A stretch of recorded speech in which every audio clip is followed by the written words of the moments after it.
നാമനിർദ്ദേശ പത്രിക നൽകിയ ശേഷം ശ്രീ വി അബ്ദുറഹ്മാൻ നമ്മളോട് സംസാരിക്കുകയാണ്. ഒരു അന്തിമ നിമിഷത്തിലാണ്, ഒരു മണിക്കൂർ കൂടി ഉള്ളത്. എന്തത്ര വൈകി?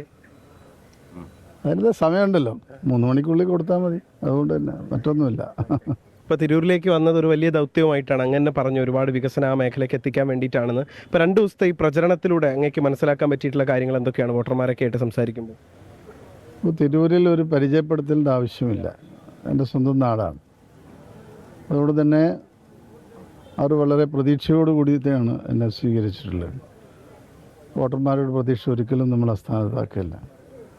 അവരാഗ്രഹിക്കുന്ന വിധത്തിൽ തിരൂരിൻ്റെ ഭാവി വരാൻ പോകുന്ന എല്ലാ കാര്യങ്ങളെയും നല്ല രീതിയിൽ തന്നെ അത് കൈകാര്യം ചെയ്യാൻ കഴിയുമെന്നുള്ള വിശ്വാസമാണ് എനിക്കുള്ളത്. കേരള രാഷ്ട്രീയം ഒന്നടങ്കം ചർച്ച ചെയ്യപ്പെടുന്നത് പാണക്കാട് സാദിഖ് അലി ശിഹാബ് തങ്ങൾക്കെതിരെ ഒരു തെറ്റായ നിർമ്മിതി ഇൻസ്റ്റാഗ്രാമിലടക്കം പ്രചരിക്കുകയും ഒക്കെ ചെയ്യുന്നുണ്ട്. എങ്ങനെയാണ് ഈ തെരഞ്ഞെടുപ്പ് കാലത്ത് ഇത്തരത്തിലുള്ള ഒരു കാര്യം പുറത്തു വരുന്നതിനെ അങ്ങ് കാണുന്നത്? നോക്കൂ, കേരളത്തിൽ ഒരു നേതാവിന് മാത്രമല്ല, ഇവിടെ മുഖ്യമന്ത്രിക്കെതിരായിട്ടും അല്ലെങ്കിൽ ഓരോരുത്തർക്കെതിരായിട്ടും ഇപ്പോൾ എന്നെക്കുറിച്ച് സ്ഥാനാർത്ഥികളെ കുറിച്ചൊക്കെ പറയുന്നുണ്ട്. അത് ഇത്ര വലിയ ചർച്ച ചെയ്യപ്പെടേണ്ട വിഷയമൊന്നുമില്ല. നോക്കൂ, അത് പൊളിറ്റിക്സ് ആണോ അല്ലേ എന്നല്ല, അത് സോഷ്യൽ മീഡിയയിൽ ധാരാളം കാര്യങ്ങളെന്നുണ്ട്. ഞാൻ അതേക്കുറിച്ചൊന്നും പ്രതികരിക്കാൻ ആളല്ല. കാരണം ധാരാളം സോഷ്യൽ മീഡിയയിൽ അക്രമം നേരിട്ട ഒരാളാണ്. അതെന്തുകൊണ്ട് എന്ന് ഞാൻ നിങ്ങളോട് ചോദിച്ചത് നിങ്ങൾ ഉത്തരം പറയുമോ? അതില്ലല്ലോ. അത് ചെയ്യുന്നവരുടെ ധാർമ്മികത അവരാണ് നോക്കേണ്ടത്, അല്ലാതെ അത് തിരുത്താൻ നമുക്ക് കഴിയും.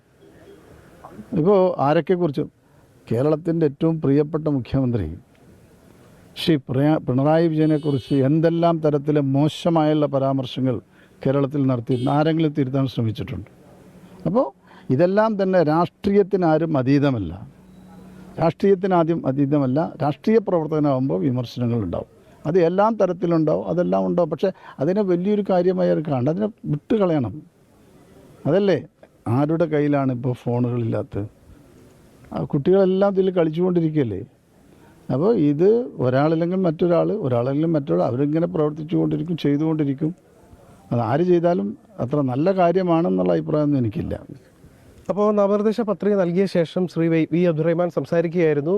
തിരൂരിൽ ഇത്തവണ ആ സീറ്റ് കൂടി പിടിച്ചെടുക്കുന്ന തരത്തിലേക്കുള്ള മാറ്റമുണ്ടാകും എന്നാണ് അദ്ദേഹം വ്യക്തമാക്കുന്നത്. ക്യാമറമാൻ ജിജീന്ദ്രനൊപ്പം നിഖിൽ പ്രമേഷ്, 24 മലപ്പുറം.